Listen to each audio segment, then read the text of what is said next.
7 things you probably didn't know you need to know. I'm Jamie East, and this is the Smart 7. Good morning, everybody. It's Friday, October the 14th, and it's World Egg Day. And a big happy birthday to Cliff Richard, Steve Coogan, Usher, and Ralph Lauren.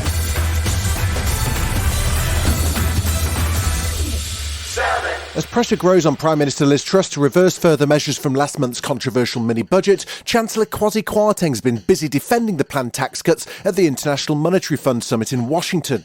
Speaking to UK media at Thursday's event, he acknowledged the mini-budget caused some disruption to the economy, but says he's going to plough on regardless. My total focus is on delivering on the mini-budget and making sure that we get growth back into our economy. That's the central prize. That's the main focus. And you'll be Chancellor and Liz Truss will be Prime Minister this time next month? Absolutely, 100%. I'm not going anywhere. But even as he was putting on a brave face, he also left the US for a late-night flight back to the UK. As Downing Street rumours suggest there will be a U-turn on corporation tax, it's just a question of when. Shadow Culture Secretary Lucy Powell says it's impossible for the government to maintain current levels of public spending while supporting massive tax cuts. Kwasi Kwarteng and the Prime Minister can put their finger in their ears and say it's all OK, we'll carry on as normal and we'll all continue to pay for that, or they can do the responsible thing and listen. All the chaos has led to increasing calls for PM Liz to resign, but she'll be glad to know she has at least one person in her corner.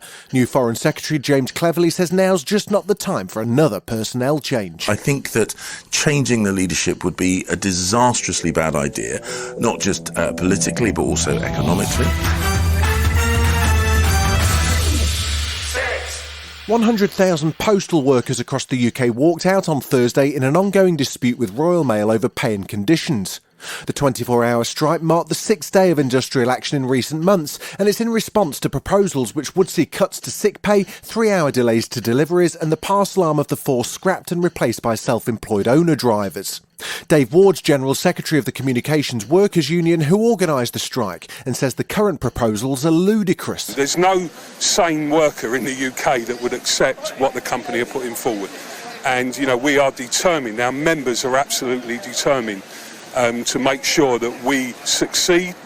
We want change, we want modernisation, but not on the terms of something that is going to destroy this business and the jobs of our members. And while Labour leader Sir Keir Starmer may have refused to back the striking workers, that didn't stop some of his MPs getting involved. Here's Labour MP Richard Bergen explaining why he decided to join a picket line in South London. When workers win and when we can wrestle concessions from the government on other issues, then that helps people now, so I think that's really important too. Thursday saw Ukrainian forces make major advances in the Russian-occupied Kherson region, with Kremlin-appointed Kherson leader Vladimir Saldo calling on Moscow to help civilians evacuate the area. It's significant as Kherson is the only regional capital that's been captured by Russian forces since they began their invasion of Ukraine in February. Meanwhile, EU diplomat Joseph Borrell issued a stark warning to Russian President Vladimir Putin that he risks annihilation of his forces by the West if he uses nuclear weapons against Ukraine. It comes as NATO General Secretary Jens Stoltenberg pledged the organisation's ongoing support for Ukraine at a defence ministers' meeting on Thursday. We will stand by Ukraine for as long as it takes. We will step up our support and in particular we will provide more air defence systems to Ukraine.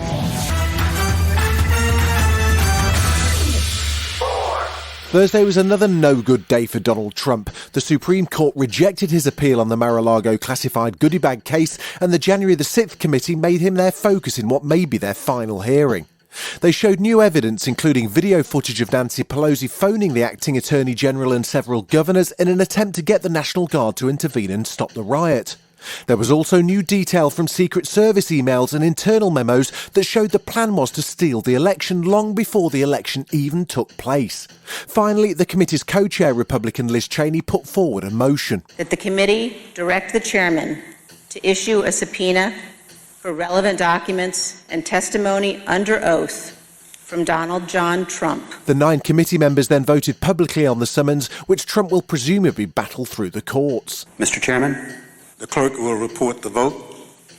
Mr. Chairman, on this vote, there are 9 ayes and 0 noes. Still to come on the Smart 7, Man United struggle in the Europa League and the big winners from the National Television Awards. Right after this. Welcome back. Thursday night saw Europa League action with Arsenal heading to Norway's north and Man United welcomed Cypriot team Ammonia Nicosia. Arsenal kicked off early and came away with a 1-0 win over Bodo Glimt that puts them top of their group and in sight of the last 16. Man United faced a side who are 6th in the Cypriot Premier League, but they made hard work of it. The game remained scoreless until the 92nd minute when Scott McTominay managed to break the deadlock and squeeze out a victory for Man United. It leaves them with work to do in the group, and manager Erik ten Hag was putting a brave face on after the game. Football is about scoring goals, and we created so many chances, but ball we didn't net. Only one time, but was enough for the win, and we're happy with that.